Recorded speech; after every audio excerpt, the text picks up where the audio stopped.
Order చూడండి. పీటికి మనం చెప్పుకున్నాం, దీన్ని ఇంట్రడక్షన్ అంటాం, ప్రిఫేస్ అంటాము. దీనికి ఒక ఆర్టికల్ ఏం లేదు. Okay, next 1 to 4. ఫస్ట్ మీరు చూడండి, మీకు ఫస్ట్ మీకంతటి ఒక పేరు అనేది ఉండాలి.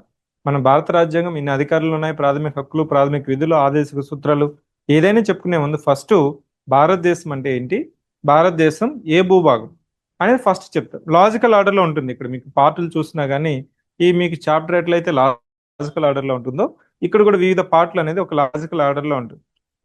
So union and its territory, first భారతదేశం యొక్క భూభాగం ఏంటనేది చెప్తున్నాం. దాని తర్వాత ఎవరు ఇక్కడ ఉన్న వాళ్ళు ఎవరు, దాన్నే మనం సిటిజన్షిప్ అంటాం.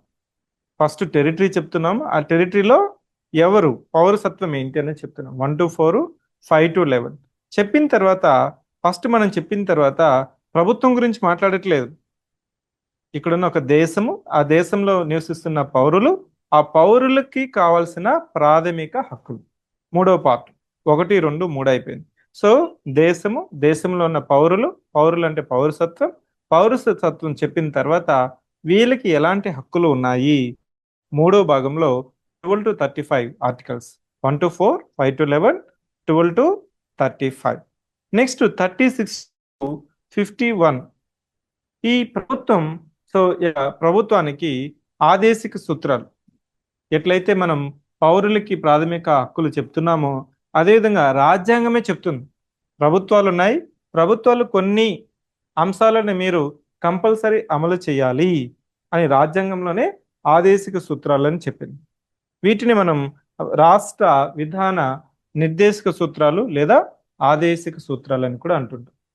ఇది ఇంగ్లీష్లో అయితే direct principles of state policy. అంటే direct principles of state policy అంటే we are directing. Who is directing? Constitution is directing. భారత రాజ్యాంగమే స్టేట్ యొక్క పాలసీ, విధి విధానాలు ఎలా ఉండాలనేది కొన్ని అంశాలని పేర్కొనింది. దాని తర్వాత ప్రాథమిక విధులు. ఈ ప్రాథమిక విధులు సో ఒరిజినల్ కాన్స్టిట్యూషన్లో లేవు, దాని తర్వాత మనం యాడ్ చేసుకున్నాం.